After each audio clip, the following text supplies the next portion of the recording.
Mariners lose 4-1. They folded 47-41 on the season, and they've lost the first two games of the series with the Orioles. Go over the scoring plays in the third inning. Rhino Hearn doubles home Adley Rutschman and Ramon Urias. I always want to call him Luis. 2-0. And also in that inning, Ryan Mountcastle singles home Ryan O'Hearn. 3-0. In the fifth inning, O'Hearn homers to right. 4-0. Mariners do get on the board in the sixth. Cal Raleigh hits a home run. 4-1. Mariners lose. Positives. You know what's a positive outside of the Simply Seattle, and I'll talk about them in a second.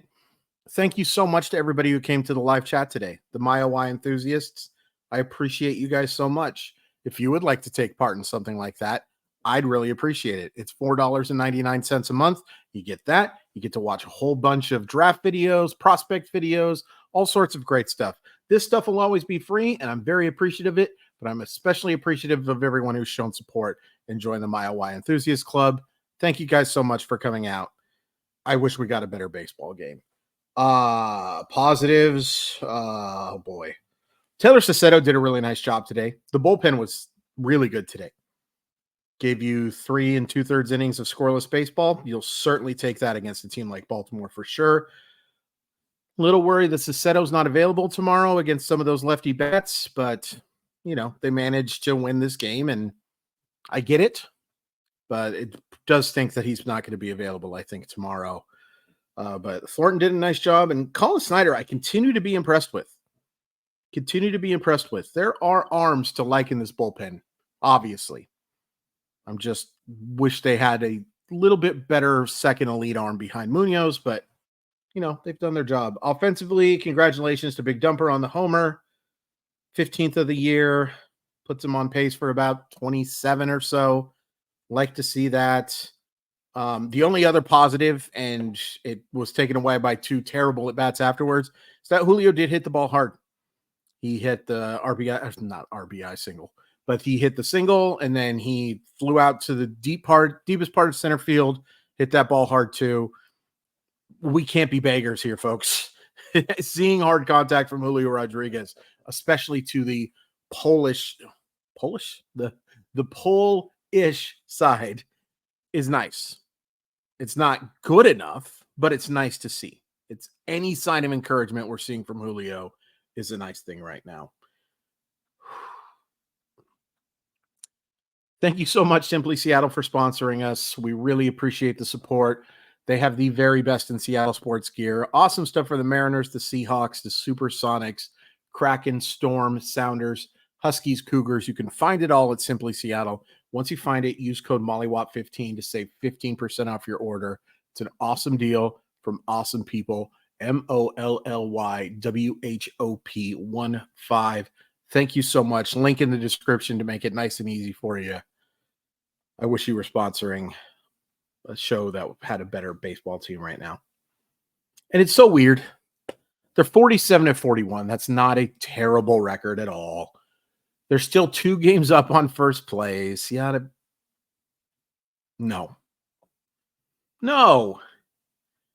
you can't watch this team right now and not think, uh-oh.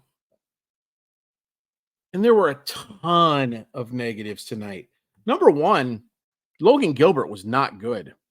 Now, look, Julio Rodriguez makes that play probably 9 times out of 10, maybe 8 times out of 10, 9 times out of 10, I would say. It's certainly a play he can make. And if he catches that ball, he gets out of that inning. If they call strike 3, which they should have on Adley Rutschman, he gets out of that inning. But don't conflate that with pitching effectively. Just that he had a little bit of bad luck that added to a very mediocre start.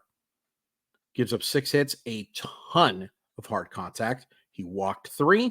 One of them shouldn't have been a walk, but it was not Logan Gilbert at his best. And that's understandable. It is more than understandable considering how dominant Gilbert was over the 2 starts before his last one. And even last week where he did have some atom balls. 6 innings of 1-run baseball, I believe. Or maybe it was 2. It doesn't matter. He pitched well. Certainly well enough to win. I don't think he really pitched well enough to win today. And that is accounting for even an average offense. I don't think I wasn't impressed from what I saw from Logan Gilbert today. Not terrible, but not very good either. I there's a reason I didn't put him in the positive section. He's I expect more. I certainly expect more from Logan Gilbert. I expect more from what I've seen from a lot of the starters lately, to be honest with you. With some exceptions to be sure. Like George Kirby was more than fine yesterday. It doesn't matter though when your offense sucks this much. And I apologize. I try to stay away from words like it's not because I don't know. I just try to stay away from anything that could be even remotely a swear. It's bad. This is bad. It's not just the results, it's watching these at bats. So many guys against a very average starting pitcher at best in Dean Kremer. One of my favorite stories. Um, but a very average pitcher, and it's another average pitcher that they make look like a gosh dang Cy Young Award contender. And it was everywhere today.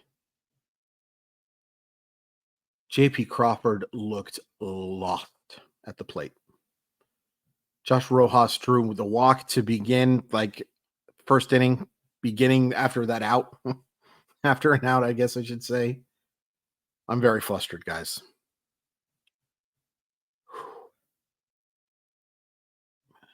Canzone was terrible. Dylan Moore was awful. Julio had 2 good at bats and then 2 terrible at bats. Ty France gets 1 hit, 3 awful at bats outside of that.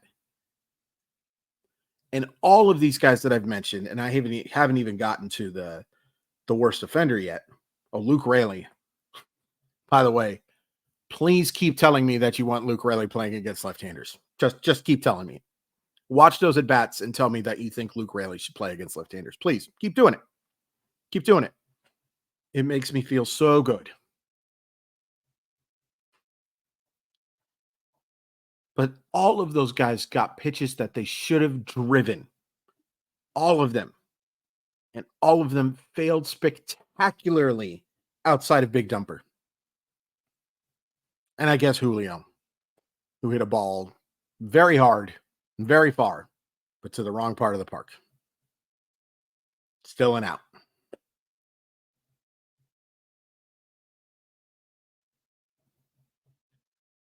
Jorge Polanco.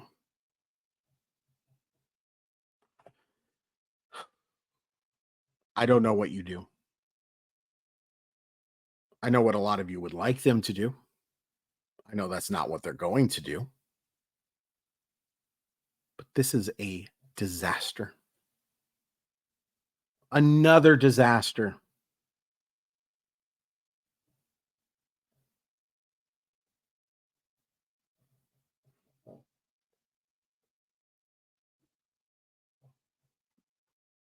This is super concerning. They have just not looked competent against good teams for the overwhelming majority of the year.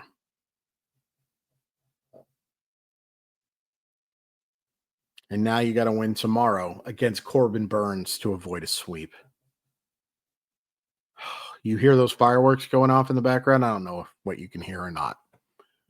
But what you hear ain't people celebrating the Seattle Mariners offense, I'll tell you that much.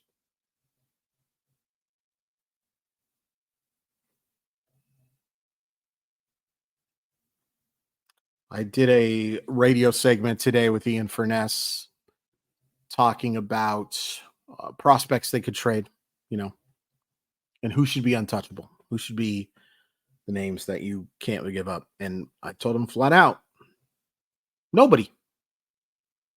You can't have a single untouchable in this system. Now, you're not just making a move for the sake of making a move, obviously. You guys are smart. You know that. But if you got to move any of these guys to get this offense to a competent level, And it's going to take a lot. We talked about it in the last video. It ain't going to be a trade for one or two guys that's going to fix it. You're going to have to bring in reinforcements and also hope that some of these guys get better. But I don't see it. I just don't see it.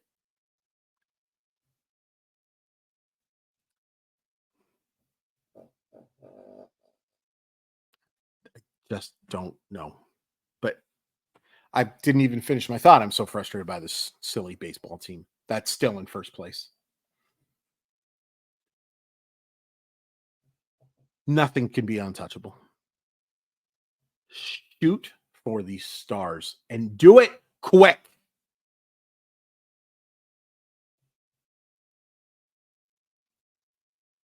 You are so close to blowing this.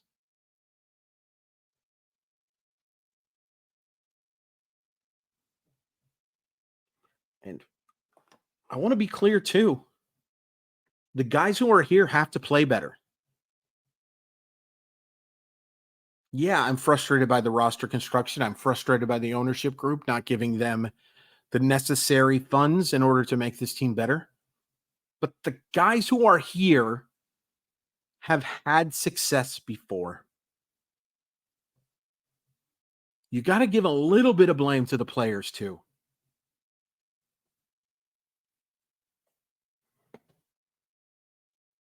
I'm just looking at these slashes again, and I don't know why, because it just makes me frustrated.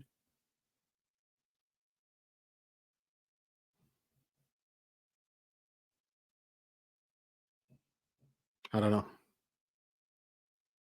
I do know, but I don't know. As I said, tomorrow, Bryce Miller versus Corbin Burns. Good luck. And that's not an insult to Bryce Miller. That is a compliment to Corbin Burns and an insult to this crappy offense. Which just isn't flipping good enough. Obvious point is obvious. But if you don't watch what happened today against Dean Kramer, again, one of my favorite stories, guy who's had success before, but should not be shutting anybody out and getting 8 strikeouts over 5 innings. Another 13 strikeouts today. If you don't watch that and say, holy crap, we got to fix this now, we're built different. And maybe you're right. Maybe you are right. But we're definitely built different because you have just got to fix this. And I don't know if you can fix this completely, but you got to get some duct tape on that leaky pipe. At the very least. What's that? So that product that Billy Mays would put on? Something like that. But this just isn't good enough. Please hit like and subscribe. Really appreciate it. Your support means the world. Yeah. Yeah, I don't know. And again, I do know, but I don't know.